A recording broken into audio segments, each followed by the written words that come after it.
akan memaparkan materi tentang bilangan. Sebelumnya, perkenalkan, nama saya Dini Bisara Ibrahimsti dengan NIM akhir 098. Perkenalkan, saya Gadis Manuel 5 dengan NIM akhir 104. Saya Yola Zahra Denisa Putri dengan NIM akhir 105. Saya Jong Maharani Sukono dengan NIM akhir 065.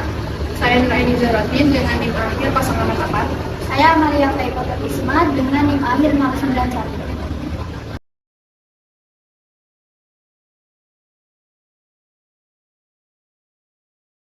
Jadi yang pertama adalah bilangan. Bilangan adalah suatu konsep matematika yang digunakan untuk pencacahan dan pengukuran atau suatu sebutan untuk menyatakan jumlah sesuatu. Nah, simbol atau lambang yang dipakai untuk mewakili suatu bilangan disebut sebagai angka atau lambang bilangan. Ada di sini di PPT terdapat 4 bilangan. Yang pertama adalah bilangan asli yang disimbolkan dengan N, kemudian bilangan bulat yang disimbolkan dengan Z, dan bilangan rasional disimbolkan dengan Q, serta bilangan real atau bilangan real disimbolkan dengan R. Selanjutnya adalah jenis bilangan. Nah, jenis bilangan yang pertama adalah bilangan asli. Bilangan asli adalah himpunan bilangan yang terdiri dari angka-angka positif dimulai dari angka 1 sampai angka tak hingga. Nah, himpunan bilangan ini disimbolkan dengan huruf N. Seperti yang terdapat di PPT, itu ada gambar bilangan dari 1 sampai seterusnya. Nah, bilangan asli tadi itu juga memiliki jenis-jenisnya di dalamnya. Yang pertama adalah bilangan genap, yaitu bilangan berkelipatan 2 atau habis dibagi 2. Contohnya seperti 2, 4, 6, dan 8. Kemudian adalah bilangan ganjil, yaitu bilangan yang tidak habis dibagi 2, seperti 1, 3, 5, dan 7. Kemudian ada bilangan prima, yaitu bilangan yang hanya habis dibagi 1 atau dengan dirinya sendiri, yaitu bilangan 2, 5, 7, dan 11. Yang keempat adalah bilangan komposit, yaitu bilangan yang memiliki faktorisasi seperti 4, 6, 8, 9, dan 10. Jenis bilangan yang kedua adalah bilangan bulat. Bilangan bulat adalah himpunan bilangan yang terdiri dari bilangan negatif, 0, dan bilangan positif, tanpa bilangan pecahan dan desimal. Himpunan bilangan bulat disimbolkan dengan huruf Z.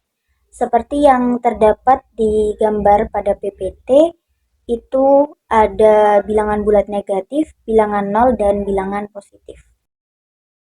Kemudian, bilangan bulat tadi juga memiliki jenis-jenisnya lagi. Yang pertama adalah bilangan cacah, yaitu himpunan bilangan yang terdiri dari 0 dan bilangan positif, seperti 0, 1, 2, 3, dan seterusnya.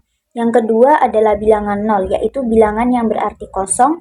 Kemudian yang ketiga adalah bilangan bulat positif atau bilangan asli yang sudah dijelaskan di awal. Kemudian yang keempat adalah bilangan bulat negatif, yaitu himpunan bilangan bulat yang bernilai negatif seperti -3, -2, dan -1. Yang kelima adalah bilangan ganjil, yaitu bilangan yang bukan kelipatan 2 dan tidak habis dibagi 2, seperti 3, 5, dan 7. Kemudian yang keenam adalah bilangan genap, dan yang ketujuh adalah bilangan prima. Selanjutnya adalah jenis bilangan yang ketiga, yaitu bilangan rasional yang disimbolkan dengan huruf Q, yaitu bilangan yang dapat dinyatakan sebagai pecahan biasa atau A per B, dan bila diubah maka akan menjadi pecahan desimal. Dengan A dan B ini adalah bilangan bulat dan B tidak boleh sama dengan 0.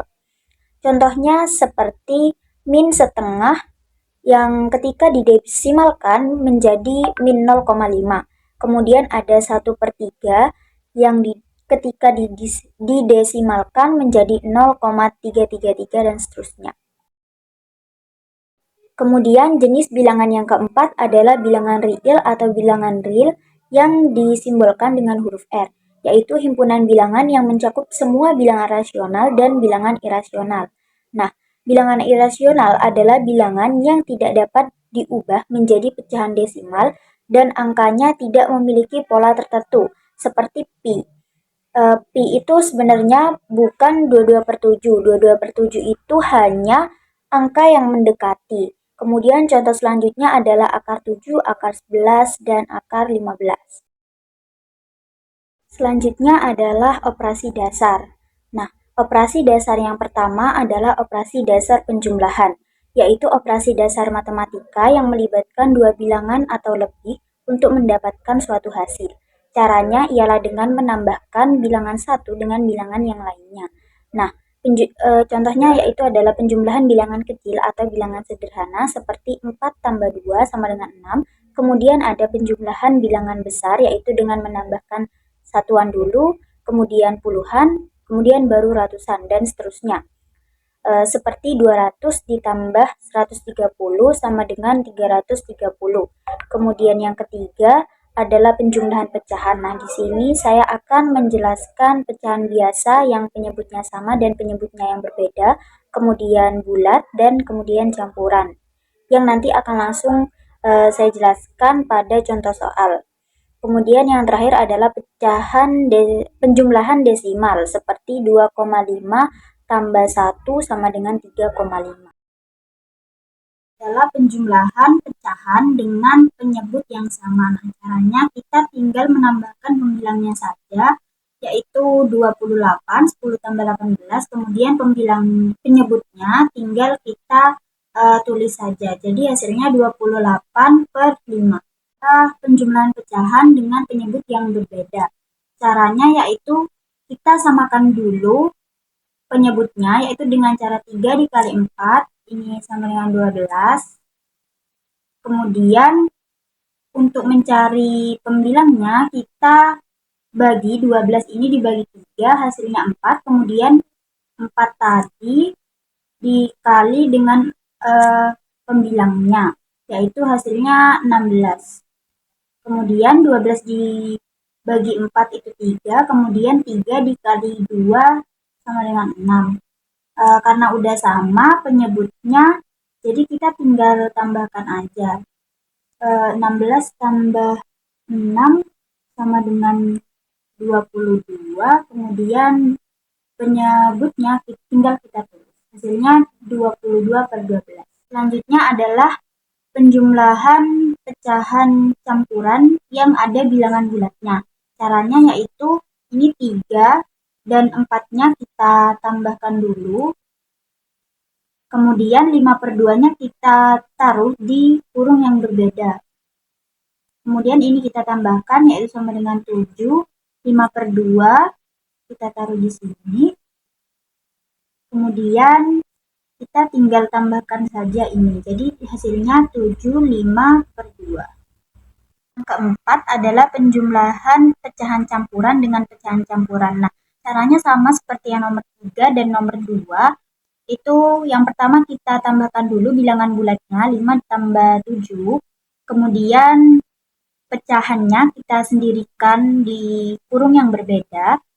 Nah, ini karena penyebutnya berbeda, jadi kita harus samakan penyebutnya dulu sama seperti cara nomor 2. Yaitu 4 dikali 3, 12. Kemudian 12 dibagi 4 itu 3. 3 dikali 6, 18. Kemudian 12 dibagi 3 ini 4. 4 dikali 2 sama dengan 8. Nah, hasilnya karena ini udah sama, jadi kita tinggal tambahkan aja. Ini hasilnya 26. Jadi hasilnya 12, 26, 12. Operasi dasar yang kedua adalah operasi dasar pengurangan, yaitu operasi dasar matematika yang dilakukan untuk mencari selisih antara dua bilangan. Ada pengurangan sederhana seperti 10 dikurangi 5 sama dengan 5, kemudian ada pengurangan bilangan besar yang dilakukan dengan menggunakan teknik pinjaman seperti 150 dikurangi 55 sama dengan 95. Kemudian yang ketiga ada pengurangan pecahan, yaitu di sini saya akan menjelaskan pengurangan pecahan biasa yang penyebutnya sama dan penyebutnya berbeda, bulat, dan campuran yang nanti akan dijelaskan juga di contoh soal. Kemudian yang keempat adalah pengurangan desimal seperti 4,5 dikurangi 2,5 sama dengan 2. Contoh pengurangan penjumlahan sederhana atau penjumlahan ratusan, yaitu dengan teknik pinjaman. Ini 325 dikurangi 235. 5 dikurangi 5 hasilnya 0. Kemudian ini karena 2 dikurangi 3 hasilnya minus, jadi 2-nya ini pinjam ke angka depannya, jadi 12. 12 dikurangi 3 ini sama dengan 9. Nah, yang ini karena tadi sudah kita pinjam, jadi kan sisa 2. 2 dikurangi 2, 0. Jadinya hasilnya 90. Contoh pengurangan yang kedua adalah pengurangan pecahan dengan penyebut yang sama, yaitu 30 per 8 dikurangi 18 per 8. Jadi kita tinggal kurangi saja pembilangnya, penyebutnya kita tinggal tulis saja. 30 dikurangi 18 sama dengan 12. Hasilnya 12 per 8. Kemudian yang ketiga adalah contoh pengurangan dengan penyebut yang berbeda. Jadi ini ada 4 per 3 dikurangi 2 per 4. Kita harus menyamakan penyebutnya dulu. Seperti yang tadi ada di soal penjumlahan. Jadi 3 dikali 4 ini 12. Kita tulis. Kemudian 12 dibagi 3 itu 4. 4 dikali 4 sama dengan 16. Kemudian 12 dibagi 4 itu 3. 3 dikali 2 sama dengan 6. Jadi kita tinggal mengurangi ini saja. 16 dikurangi 6 sama dengan 10, hasilnya berarti 10 per 12. Contoh yang keempat adalah contoh pengurangan yang ada bilangan bulatnya. Caranya kita kali bilangan bulatnya dengan penyebutnya. Jadi hasilnya 25 per 5 dikurangi 2 per 5 ini. Karena penyebutnya udah sama, jadi kita tinggal kurangi. Hasilnya berarti 23 per 5. Campuran dengan pecahan campuran. Nah, kita jadikan dia dulu, yaitu 2 kali 2, 4. Ditambah 3 itu 7, jadi hasilnya 72. Kemudian 2 dikali 3 sama dengan 6. 6 ditambah 4 sama dengan 10 per 3. Nah, karena ini bilangannya, penyebutnya itu tidak sama, jadi kita harus menyamakan penyebutnya dengan cara 2 dikali 3, 6. 6 dibagi 2, 3. 3 dikali 7 sama dengan 20. Kemudian 6 dibagi 3 itu 2. 2 dikali 10 itu 20. Jadi hasilnya 1 per 6. Operasi dasar yang ketiga adalah perkalian, yaitu operasi dasar matematika yang dilakukan dengan cara menjumlahkan bilangan yang sama secara berulang. Nah, ada perkalian sederhana seperti 7 kali 2 sama dengan 14, kemudian perkalian bilangan besar seperti 180 dikali 100 sama dengan 18.000, kemudian ada perkalian pecahan yang nanti juga langsung saya jelaskan pada contoh soal. Kemudian yang terakhir adalah perkalian desimal seperti 0,5 dikali 0,3 yang hasilnya 0,15. Kemudian contoh soal perkalian. Contoh soal perkalian yang pertama adalah perkalian puluhan, yaitu dengan cara disusun ke bawah. 4 dikali 5 itu hasilnya 20, kita simpan 2-nya. Terus 4 dikali 2 sama dengan 8, kemudian hasil 8 tadi ditambah 2 ini tadi, hasilnya 10. Kita coret, 5 dikali 2 hasilnya 10, kita simpan lagi satunya. 2 dikali 2, 4. 4 ditambah 1, 5. Jadi hasilnya 600. Perkalian pecahan dengan penyebut yang berbeda. Caranya yaitu kita balik pecahan yang kedua ini. Jadinya ini dari 5 per 3 jadinya 3 per 5. Yang depan tapi tetap 25 dikali 3 per 5 hasilnya 6 per 25. Perkalian dengan bilangan bulat dan bilangan pecahan. Caranya kita tinggal kali bilangan bulatnya dengan pembilang. 4 kali 5 hasilnya 20. Kemudian penyebut kita tinggal taruh. Jadi hasilnya 20 per 3. Caranya kita ke bawah, 1 kali 0,2, 2 dikali 5, 10, kita simpan 1, 2 dikali 1, 2 ditambah 1, 3, kemudian 5 dikali 0, 0, 0 dikali 1, 0. Jadi hasilnya 0,3.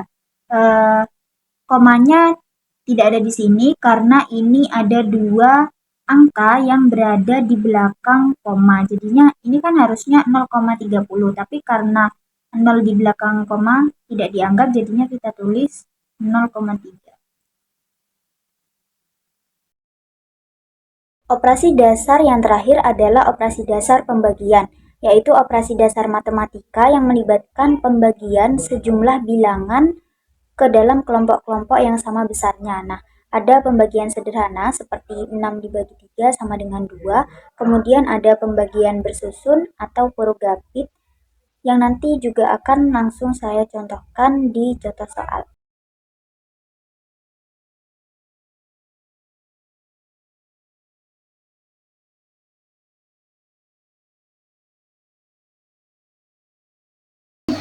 Selanjutnya, di sini saya akan menjelaskan mengenai sifat-sifat dari operasi dasar. Sifat yang pertama yaitu sifat komutatif. Sifat ini menyatakan urutan operan di penjumlahan dan perkalian tidak mempengaruhi hasil. Maksudnya, jika angka-angka dalam penjumlahan dan perkalian ditukar tempatnya, hasilnya akan tetap sama.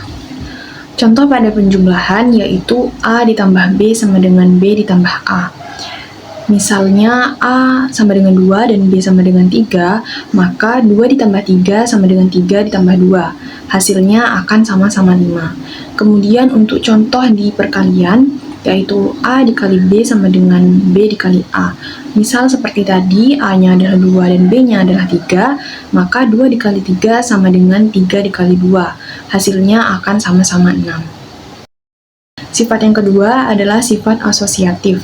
Sifat ini menyatakan cara mengelompokkan operan angka dalam penjumlahan atau perkalian tidak akan mempengaruhi hasil. Maksudnya, jika kita mengelompokkan angka-angka di penjumlahan dan di perkalian dengan cara yang berbeda-beda, hasilnya akan tetap sama. Contohnya, seperti yang tertera di PowerPoint, pengelompokannya menggunakan kurung. Perpindahan kurungnya tidak mempengaruhi hasilnya. Hasilnya akan tetap sama, baik di penjumlahan maupun di perkalian. Selanjutnya ada sifat identitas. Sifat ini menyatakan bahwa suatu bilangan yang dioperasikan dengan elemen identitasnya tidak akan mengubah nilainya. Contoh pada penjumlahan, yaitu elemen identitasnya adalah 0, maka apapun yang ditambahkan dengan 0, nilainya tidak akan berubah. Misalnya 2 ditambahkan dengan 0, maka hasilnya akan 2. Untuk di pengurangan, tidak ada sifat identitas karena tidak ada angka yang kalau dikurangkan, hasilnya akan selalu sama seperti angka awalnya. Pada perkalian, elemen identitasnya adalah 1, maka seluruh angka yang dikalikan dengan 1, maka nilainya tidak akan berubah. Contohnya 3 dikalikan dengan 1, maka hasilnya akan 3. Untuk pembagian, alasannya hampir sama seperti pengurangan, karena tidak ada angka yang kalau dibagi hasilnya selalu sama seperti angka awalnya. Kemudian ada sifat inverse. Sifat ini menyatakan setiap bilangan itu memiliki pasangan yang hasilnya akan menghasilkan elemen identitasnya. Contohnya pada penjumlahan, pasangan inversnya merupakan bilangan negatifnya, sehingga A ditambah dengan minus A sama dengan 0. Contohnya 4 ditambah dengan minus 4, hasilnya akan 0, di mana 0 ini merupakan elemen identitas dari penjumlahan. Untuk di perkalian, pasangan inversnya adalah kebalikannya, sehingga A dikalikan dengan 1 per A, hasilnya akan 1. Misalnya A adalah 2. 2 dikalikan 1 per 2, hasilnya akan 1. 1 merupakan elemen identitas dari perkalian. Sifat dari pengurangan dan pembagian sedikit berbeda dengan penjumlahan dan perkalian. Meskipun dua operasi ini mengikuti beberapa aturan dasarnya, namun sifat-sifat operasi ini lebih terbatas daripada penjumlahan dan perkalian. Selanjutnya, kita akan membahas tentang eksponen. Apa sih eksponen itu? Eksponen merupakan metode perkalian dengan jumlah dan pengulangan yang sama, atau biasa kita sebut dengan perkalian berulang.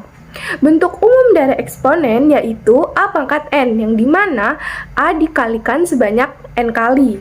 Jadi, A ini merupakan basis atau bilangan pokok, sedangkan N merupakan bilangan pangkat. Lalu, untuk bisa mengoperasikan bilangan eksponen, kita harus tahu dulu sifat-sifat dari eksponen. Yang pertama, ada pangkat penjumlahan, yang dimana ketika ada operasi perkalian bilangan berpangkat, dengan basisnya sama, maka pangkatnya itu kita tambah. Sedangkan yang kedua, itu sifat pangkat pengurangan, yang dimana ketika ada operasi pembagian, dan basisnya sama, maka pangkatnya kita kurangkan. Lalu sifat yang ketiga yakni pangkat perkalian, di mana jika ada bilangan berpangkat yang dipangkatkan lagi, maka masing-masing pangkatnya itu kita kalikan. Misalnya A pangkat P, lalu dalam kurung baru kita pangkatkan lagi dengan Q, berarti A pangkat P dikali Q. Lalu untuk yang sifat keempat itu ada perkalian bilangan yang dipangkatkan, dimana jika ada operasi perkalian lalu kita pangkatkan, misalnya di dalam kurung ada A kali B lalu dipangkatkan dengan P, itu sama saja dengan A pangkat P dikali B pangkat P. Lalu untuk sifat yang kelima yakni perpangkatan pada bilangan pecahan. Prinsipnya sama seperti sifat sebelumnya, yakni jika ada pecahan yang dipangkatkan, maka setiap pembilang maupun penyebutnya tetap harus dipangkatkan dengan pangkat yang sama. Dengan syarat penyebut itu tidak boleh sama dengan 0. Lalu untuk sifat yang keenam yakni pangkat negatif. Jadi ketika ada bentuk A, contohnya A pangkat min P, itu jika diubah menjadi pecahan, ia akan menjadi 1 per A pangkat P. Syaratnya A tidak boleh sama dengan 0. Lalu untuk sifat yang ketujuh itu pangkat positif, kebalikannya dari sifat nomor 6, yakni ketika ada basis, atau contohnya di sini A pangkat P sama bentuknya akan bisa menjadi 1 per A pangkat min P. Prinsipnya itu adalah kebalikan dari pangkat negatif. Lalu untuk sifat yang ke-8 yakni pangkat pecahan, yang dimana ketika ada suatu bilangan pokok atau basis yang memiliki pangkat pecahan, itu maka pembilangnya akan menjadi pangkat dan penyebutnya akan menjadi akar. Contohnya di sini ada basisnya berupa A pangkat P per Q, maka akan menjadi A pangkat P akar Q, seperti itu. Sifat yang ke-9 yakni perpangkatan pada bentuk akar perkalian. Nah, di sini ada contoh A kali B akar P, maka bentuknya sama saja dengan A akar P dikalikan dengan B akar P. Untuk sifat yang ke-10, perpangkatan pada bentuk akar pembagian. Prinsipnya sama seperti sifat nomor 9, yakni di sini contohnya ada pecahan A per B akar P, maka bentuknya itu A akar P per B akar P, seperti itu. Lalu untuk sifat yang terakhir ini pangkat 0. Jadi jika ada basis atau bilangan pokok yang dipangkatkan dengan 0, maka hasilnya 1. Namun ada syaratnya, A tidak boleh sama dengan 0. Selanjutnya kita akan membahas materi tentang persamaan eksponen. Apa sih persamaan eksponen itu? Jadi, persamaan eksponen adalah suatu persamaan yang memuat variabel sebagai eksponen bilangan berpangkat, atau persamaan yang bilangan pokoknya itu memuat variabel X. Nah, akibat memuat suatu variabel sehingga pangkatnya dapat dinyatakan sebagai fungsi, misalnya fx atau gx bagi pangkat bervariabel X. Untuk bentuk persamaan eksponen dibagi menjadi 5. Yang pertama ada bentuk A pangkat fx sama dengan A pangkat p. Nah, untuk menyelesaikan persamaan ini digunakan sifat jika A pangkat fx sama dengan A pangkat p, A lebih besar daripada 0 dan A tidak sama dengan 1, maka fx sama dengan p. Langsung saja ke contoh soalnya. Tentukan himpunan penyelesaian dari persamaan 5 pangkat 2x min 1 sama dengan 625. Untuk caranya yaitu 5 pangkat 2x dikurangi 1 sama dengan 5 pangkat 3. Jadi 625 itu dicari 5 pangkat berapa yang hasilnya 625. Selanjutnya karena angkanya sudah sama, jadi kita hanya perlu menghitung pangkatnya saja, yaitu 2x dikurangi 1 sama dengan 3. 2x sama dengan 4, x sama dengan 2. Jadi himpunan penyelesaiannya adalah 2. Lanjut ke bentuk persamaan eksponen yang kedua, ada bentuk a pangkat fx sama dengan a pangkat gx. Penyelesaian persamaan ini digunakan sifat jika a pangkat fx sama dengan a pangkat gx dengan a lebih besar daripada 0 dan a tidak sama dengan 0, maka fx sama dengan gx. Langsung saja ke contoh soalnya. 8 pangkat 2x ditambah 1 sama dengan 128 pangkat x dikurangi 3. Angka 8 bisa kita sederhanakan atau kita pangkatkan menjadi 2 pangkat 3. Dalam kurung pangkat 2x ditambah 1 sama dengan 2 pangkat 7 pangkat x dikurangi 3. Lalu kita hitung pangkat 3 pada 2 itu dikali 2x ditambah 1 sesuai dengan sifat eksponen, yaitu menjadi 2 pangkat 6x ditambah 3 sama dengan 2 pangkat 7x dikurangi 21. Maka kita hanya perlu menghitung pangkatnya saja karena angkanya sudah sama. Selanjutnya 6x ditambah 3 sama dengan 7x dikurangi 21. X sama dengan 24. Jadi, himpunan penyelesaian dari persamaan tersebut adalah 24. Selanjutnya ke bentuk persamaan eksponen yang ketiga, yaitu bentuk a pangkat fx sama dengan b pangkat fx. Untuk penyelesaian persamaan ini digunakan sifat jika a pangkat fx sama dengan b pangkat fx dengan a lebih besar daripada 0 dan a tidak sama dengan 1, b lebih besar daripada 0 dan b tidak sama dengan 1, dan a tidak sama dengan b, maka fx sama dengan 0.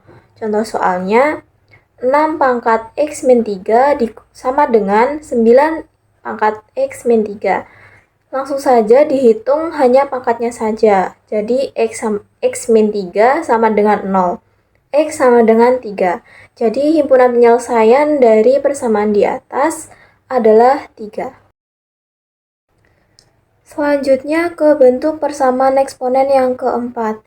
Ada bentuk fx pangkat gx sama dengan fx pangkat hx. Nah, untuk menyelesaikan persamaan kali ini perlu dipertimbangkan beberapa kemungkinan. Yang pertama, persamaan berlaku untuk bilangan pokok sama dengan 1 atau fx sama dengan 1. Yang kedua, persamaan berlaku untuk bilangan pokok sama dengan min 1 dengan syarat gx dan hx bernilai genap atau gx dan hx bernilai ganjil. Yang ketiga, persamaan berlaku untuk bilangan pokok 0 atau fx sama dengan 0 dengan syarat gx dan hx bernilai positif. Nah, yang terakhir, persamaan berlaku jika pangkatnya sama atau gx sama dengan hx dengan syarat untuk bilangan pokok sama dengan 0, pangkat bernilai positif, atau untuk fx sama dengan 0, maka gx dan hx bernilai positif. Langsung saja ke contoh soalnya. Tentukan himpunan penyelesaian dari persamaan 3x dikurangi 10 pangkat x kuadrat sama dengan 3x dikurangi 10 pangkat 2x. Untuk menyelesaikan persamaan ini, ada beberapa langkah. Yang pertama, fx sama dengan 1 sama dengan 3x dikurangi 10 sama dengan 1. 3x sama dengan 11. X sama dengan 11/3. Langkah kedua, fx sama dengan min 1. 3x dikurangi 10 sama dengan min 1. 3x sama dengan 9, x sama dengan 3. Langkah ketiga yaitu fx sama dengan 0. 3x dikurangi 10 sama dengan 0, x sama dengan 10 per 3. Selanjutnya kita periksa apakah untuk x sama dengan 10 per 3, gx dan hx itu sama-sama positif. Langsung saja kita masukkan g 10 per 3 sama dengan 10 per 3 pangkat 2 sama dengan 100 per 9. Nah, 100 per 9 itu lebih daripada 0. Selanjutnya, H10 per 3 sama dengan 2 dikali 10 per 3 sama dengan 20 per 3 yang merupakan lebih daripada 0. Nah, Gx dan Hx lebih daripada 0. Maka X sama dengan 10 per 3 tersebut merupakan penyelesaian. Lanjut ke langkah yang keempat, Gx sama dengan Hx. Sama dengan X kuadrat sama dengan 2X. X kuadrat dikurangi 2X sama dengan 0. X dikali X dikurangi 2 sama dengan 0. Jadi hasilnya X sama dengan 0 atau X sama dengan 2. Nah, dari langkah-langkah tersebut, jadi himpunan penyelesaian dari persamaan tersebut adalah 0, 2, 10 per 3, dan 11 per 3. Persamaan eksponen yang terakhir yaitu bentuk A dalam kurung A pangkat fx kuadrat ditambah B dalam kurung A pangkat fx ditambah C sama dengan 0. Nah, untuk menyelesaikan persamaan tersebut dilakukan dengan cara mengubah persamaan tersebut ke bentuk persamaan kuadrat. Memisalkan A pangkat fx sama dengan P, maka persamaan tersebut dapat diubah menjadi persamaan kuadrat AP kuadrat ditambah B dikali P dan ditambah C sama dengan 0. Langsung ke contoh soalnya. 2 pangkat 2x dikurangi 2 pangkat x ditambah 3 ditambah 16 sama dengan 0. Caranya yaitu 2 pangkat 2x dikurangi 2x dikali 2 pangkat 3 ditambah 16 sama dengan 0. Dengan memisalkan 2 pangkat x itu sama dengan P, maka P kuadrat dikurangi 8P ditambah 16 sama dengan 0. P dikurangi 4 dikali P dikurangi 4 sama dengan 0. Nah, untuk P sama dengan 4, yaitu 2X sama dengan 4. 2X sama dengan 2 pangkat 2. Nah, X sama dengan 2. Jadi, himpunan penyelesaian dari persamaan tersebut adalah 2. Lanjut ke pertidaksamaan eksponen. Jadi, pertidaksamaan eksponen itu adalah bentuk pertidaksamaan pada bilangan berpangkat yang memuat variabel seperti X. Pertidaksamaan eksponen itu merupakan bentuk lain dari persamaan eksponen, tetapi tanda penghubungnya menggunakan tanda ketidaksamaan. Tanda ketidaksamaan yang sering digunakan yaitu lebih kecil, lebih besar dari, lebih kecil sama dengan, dan lebih besar atau sama dengan. Ada dua bentuk pertidaksamaan eksponen. Yang pertama, untuk A lebih besar daripada 1. Berlaku sifat, jika A pangkat fx lebih besar daripada A pangkat gx, maka fx lebih besar daripada gx. Yang kedua, jika A pangkat fx lebih kecil daripada A pangkat gx, maka fx lebih kecil daripada gx. Jadi, tanda pertidaksamaannya itu akan tetap dan tidak berubah. Langsung ke contoh soalnya. Tentukan nilai x yang memenuhi pertidaksamaan berikut. 3 pangkat x ditambah 1 lebih kecil 3 pangkat min x ditambah 2.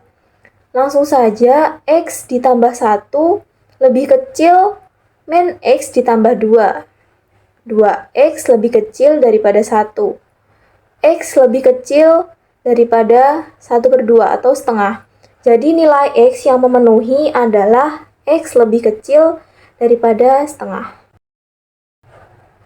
Untuk bentuk pertidaksamaan eksponen yang kedua adalah 0 lebih kecil daripada A lebih kecil daripada 1. Berlaku sifat, jika A pangkat fx lebih besar daripada A pangkat gx, maka fx lebih kecil daripada gx. Jika A pangkat fx lebih kecil daripada A pangkat gx, maka fx lebih besar daripada gx. Jadi, tanda pertidaksamaannya nanti akan berubah. Langsung ke contoh soalnya saja. Tentukan nilai x yang memenuhi pertidaksamaan berikut. 1/2 pangkat x ditambah 3 lebih kecil daripada 1/2 pangkat min x ditambah 5. Langsung saja kita hitung pangkatnya.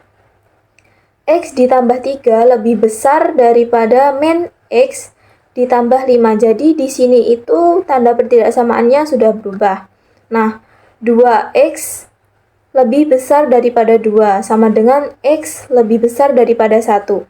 Jadi nilai X yang memenuhi adalah X lebih besar daripada 1.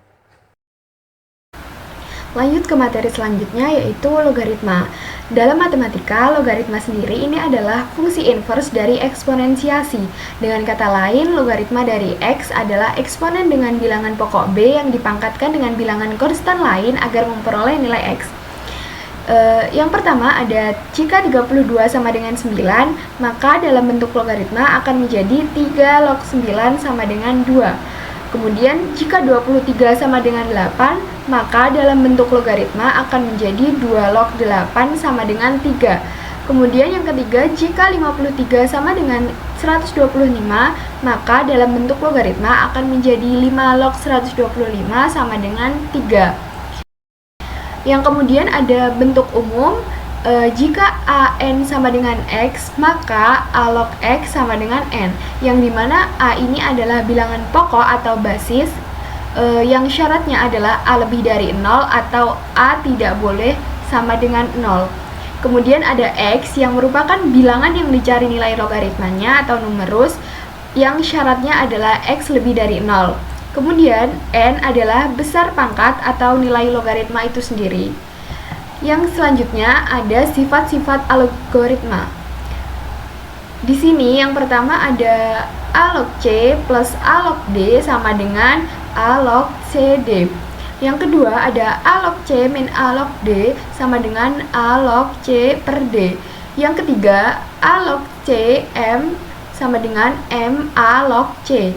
Yang keempat A log C M sama dengan P log C per P log A. Yang kelima ada X log A per X log B sama dengan B log A. Yang keenam ada AN log CM sama dengan MD per N log C. Selanjutnya 7 ada AA log C sama dengan C. Yang ke-8 ada A log A sama dengan 1. Yang ke-9 A log 1 sama dengan 0. Kemudian ada A log B dikali B log C sama dengan A log C. Yang terakhir A log AN sama dengan N. Yang pertama yaitu ada contoh soal tentang logaritma yang sifatnya penjumlahan. Sifat penjumlahan logaritma adalah dua numerus logaritma yang dijumlahkan akan berubah menjadi perkalian antar numerus asalkan basisnya sama. Artinya, logaritma bisa dijumlahkan dengan logaritma lain untuk menghasilkan bentuk logaritma perkalian.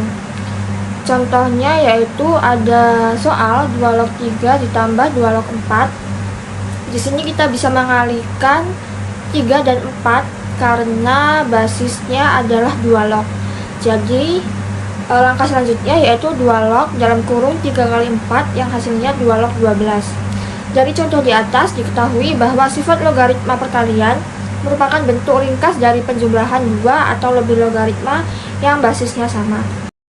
Soal yang kedua ada soal 8 log 32.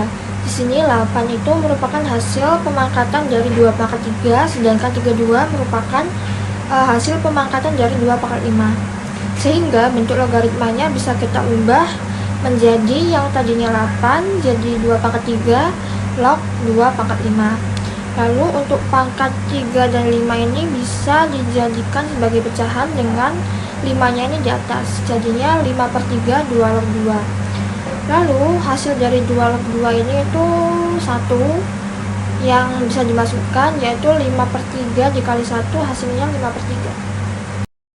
Selanjutnya selanjutnya ada aplikasi dalam kesehatan. Contoh yang pertama yaitu rasio.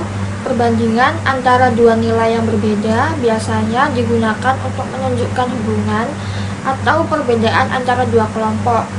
Rumusnya rasio sama dengan jumlah A per jumlah B, atau rasio sama dengan jumlah A dibagi jumlah B. Misalnya mencari rasio dokter per 1000 penduduk untuk mengukur kecukupan layanan kesehatan di suatu daerah. Aplikasi dalam kesehatan yang kedua yaitu proporsi, yaitu perbandingan antara bagian tertentu dengan total populasi. Biasanya dinyatakan dalam bentuk persentase. Rumusnya yaitu proporsi sama dengan jumlah bagian per jumlah total dikali 100%. Untuk contohnya yaitu menghitung proporsi anak yang telah mendapatkan vaksinasi lengkap dibandingkan dengan total jumlah anak di wilayah tertentu.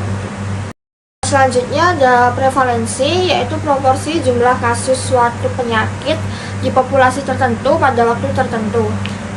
Prevalensi mengukur beban penyakit secara keseluruhan, baik kasus baru maupun kasus lama. Rumus dari prevalensi sendiri yaitu jumlah total kasus penyakit per atau dibagi total populasi dikali 100%.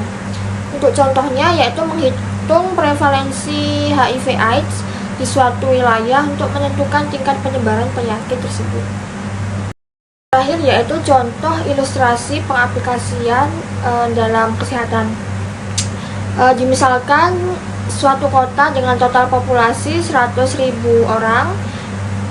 Pertama ada 1000 laki-laki dengan diabetes dan 500 perempuan dengan diabetes. Di sini dapat dikatakan rasio laki-laki terhadap perempuan dengan diabetes adalah 1000/500 atau 2/1. Lalu selanjutnya ada contoh total kasus diabetes adalah 1.500 dan jumlah penduduk adalah 100.000. Proporsi penderita diabetes bisa dikatakan dengan rumus 1.500 per 100.000 dikali 100% yang hasilnya 1,5%. Sekian pemaparan materi bilangan dari kelompok kami. Wassalamualaikum warahmatullahi wabarakatuh.